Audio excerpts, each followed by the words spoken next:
आज हम श्रीमद् भगवत गीता के अध्याय 16 दैवासुर संपद विभाग योग का श्लोक 9 देखेंगे।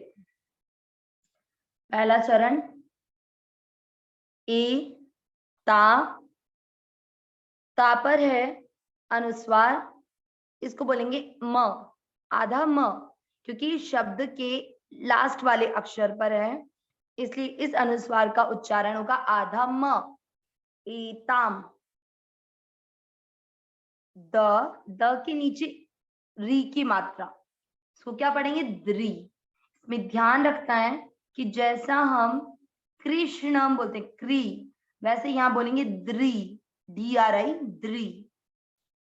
आधा श, ये षटकोण वाला श है, इसको द्री के साथ बोलेंगे, आधे को पूरे के साथ बोलना है, दृश, दृश।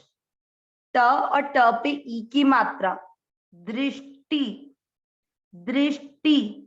टी की मात्रा छोटी है, आपको उसको दीर्घ नहीं करना है। म, इसको म के साथ नहीं जोड़ना, म पूरा है, इसलिए म के अंदर अ मिक्स किया जाएगा। म, व और व के साथ आधा श, ये वापस कौन से? षटकोण वाला वश। ट और ट के साथ आधा भ, तब, तब। और य पूरा है, जो अक्षर पूरा है उसमें अपने को क्या करना है? अ मिक्स करना है, मतलब य। एक तो हम बोलते हैं य, और जब य में पूरा य है तो उसमें अ मिक्स करने का तात्पर्य हुआ य। पहला चरण वापस देखते हैं।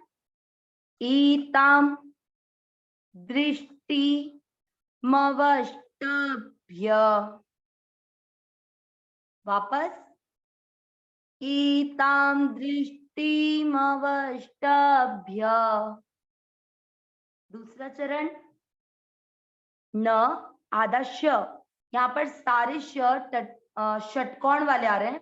नश, कैसे बोलेंगे? नष्ट, नश विरटा, और त के नीचे दिख रहे हैं हलंत, यानी त आधा है, आदि को पूरी के साथ बोलना है तात, नष्टात, नष्टात। मानो, मानो सिंपल, ये है अवग्रह। अवग्रह का क्या काम होता है कि ये जो नो दिख रहा है इसके बाद में अवग्रह, तो आपको इस मात्रा को लंबा खींचना है। मानो, आधा ल और पूरा प, मानोल्प, मानोल्प। अवग्रह का काम कर दिया, नो को लंबा खींच के, फिर इसको लंबा बोलते बोलते आपको आधे ल को साथ में बोलना है, मानोल, मानोल। और प पूरा है, प में अ मिक्स किया है, मानोल प। बू, बू के साथ आधा द के नीचे हलंत, यानी द आधा है। बुध, फिर दिख रहा है ध से धनुष वाला पूरा, ध, इसको बोलेंगे बुध, ध पूरा है ना, बुध, ध, य। और ये इसको बोलते हैं विसर्ग। विसर्ग का उच्चारण कैसे किया जाता है? जो इसका लास्ट अक्षर है उसकी मात्रा पर। य में किसकी मात्रा है? अ की, तो इसको क्या पढ़ा जाएगा? ह, बुद्धयः, बुद्धयः, बुद्धयः। दूसरा चरण वापस देखते हैं। नष्टात्मानोल्पबुद्धयः, एक बार वापस, नष्टात्मानोल्पबुद्धयः। अब हम पहला चरण और दूसरा चरण साथ में बोलेंगे, सभी साथ में जरूर बोले। ईताम दृष्टि मवष्टभ्य, नष्टात्मानोल्पबुद्धयः। अब तीसरा चरण प्र, क्या दिख रहा है यहाँ पे? प्र, प्र कैसे लिखा जाता है? आधा प के नीचे हलंत दिख रहा है, और र पूरा, ये जो मात्रा है ये है र, ये प आधा हो गया, और र की मात्रा ये जो है ये पूरी, तो ये बोला जाएगा प्र, प्र, भ पूरा है ना, तो प्रभ, व पूरा, और व के साथ में ये आधा न पढ़ा जाएगा। जहां पे भी हलंत है वो आधा अक्षर है, और आधे को पूरे के साथ पढ़ना है। आप इसके लिए अंडरलाइन देख सकते हैं। वन, प्रभवन, प्रभवन। इसको देखेंगे त्यू, त्यू। इसको उच्चारण में ध्यान देना है, त्यू है ये। इसको कई लोग तयू तयू नहीं बोले, त्यू, आधा त है, त्यू। अब इस पे ध्यान दें, इसको कैसे लिखा जाता है, सेम प्रयोग की तरह। आधा ग है और र की मात्रा पूरी है, तो ये र पूरा हो गया। इसको क्या बोलेंगे, ग्र, त्योग्र। इस शब्द को वापस सुनिए, त्योग्र, ग आधा है ना, त्युग्र, त्युग्र। क, मां पर ये मात्रा जो है ये किसकी है, आधे र की। आप इधर देख लेंगे, ये मात्रा है, तो ये हो गया पहले आधा र, पहले आधा र पढ़ा जाएगा और फिर मां। आधे को पूरे के साथ पढ़िए, कर माण, कर्माण। फिर क्या है, विसर्ग, विसर्ग का उच्चारण होगा ह, कर्माण, कर्माण।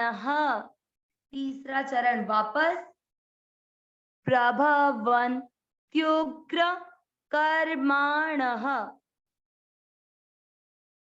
प्रभवन, त्युग्र, कर्माण।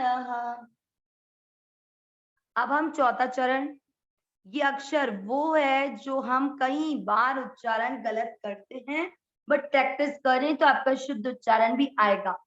इसमें आपको आधा क अंदर से निकलना है और श गले से आएगा आधा क, और श षटकोण बोला जाएगा, क्ष, क्ष। गले पे थोड़ा प्रेशर पड़ेगा, ये बात हम काफी बार क्लियर कर चुके हैं, थोड़ा सा टाइम लगेगा बट हो जाएगा। क्ष, क्ष, या, य,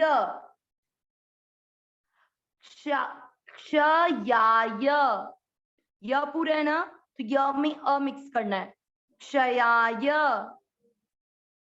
ज और ग दोनों पूरे हैं, जग, जग। आप इसको जग नहीं बोले, जग तो। फिर क्या है, अवग्रह, यानी तो की मात्रा को लंबा खींचना है, जगतो। ही मात्रा छोटी, लंबा नहीं करें, जगतो हिताहा, हिता। ये है विसर्ग, विसर्ग का उच्चारण होगा इसकी मात्रा पर। ता में किसकी मात्रा हो रही है, आ की, तो इसको पढ़ेंगे हा। विसर्ग सभी ध्यान से सुने, क्योंकि विसर्ग के कारण हम कई बार गलती करते हैं, हिताहा। चौथा चरण वापस, क्षयाय, क्षयाय, जगतो हिताहा। तीसरा चरण और चौथा चरण साथ में, प्रभवन, त्युग्र, कर्माणः, क्षयाय, जगतो हिताहा।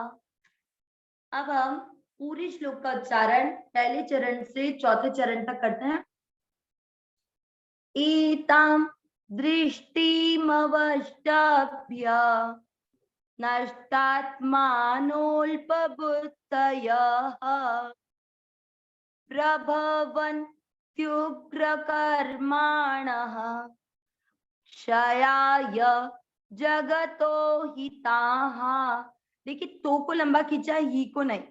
वापस सुनिए और वापस साथ में बोलिए, एतां दृष्टिमवष्टभ्य नष्टात्मानोऽल्पबुद्धयः प्रभवन्त्युग्रकर्माणः क्षयाय जगतो हिताहा। अब इस श्लोक का अर्थ, हमने पिछले श्लोक 8 में ये अर्थ देखा था कि जो आसुरी संपदा के लक्षण वाले मनुष्य होते हैं, वो ऐसा मानते हैं कि संसार केवल स्त्री और पुरुष के संयोग से बनता है, इसमें भगवान का कोई रोल नहीं है। जो आसुरी संपत्ति के मनुष्य हैं वो दैवी संपत्ति के मनुष्य नहीं, ठीक है। मतलब वो नास्तिक होते हैं, भगवान को नहीं मानते, जिन्हें ये कह सकते हैं। तो आज के श्लोक में भगवान कहते हैं कि जो ऐसी दृष्टि वाले लोग होते हैं, देखिए दृष्टि कौन सी, जो हमने अभी पहले बताई कि जो भगवान को नहीं मानते, ऐसी दृष्टि के मनुष्य अल्प बुद्धय, अल्प बुद्धि, कम बुद्धि वाले होते हैं। नष्टात्मानोल्प बुद्धयः, नष्टात का अर्थ हो गया कि वो अपने आप को नहीं जानते। अपने आप को जानने का मतलब हम डेली 5 लोग बोलते हैं, उसके बाद में एक लाइन बोलते हैं, अविनाशी सहज सुख राशि। ये लाइन किस पर है? हम सभी के लिए।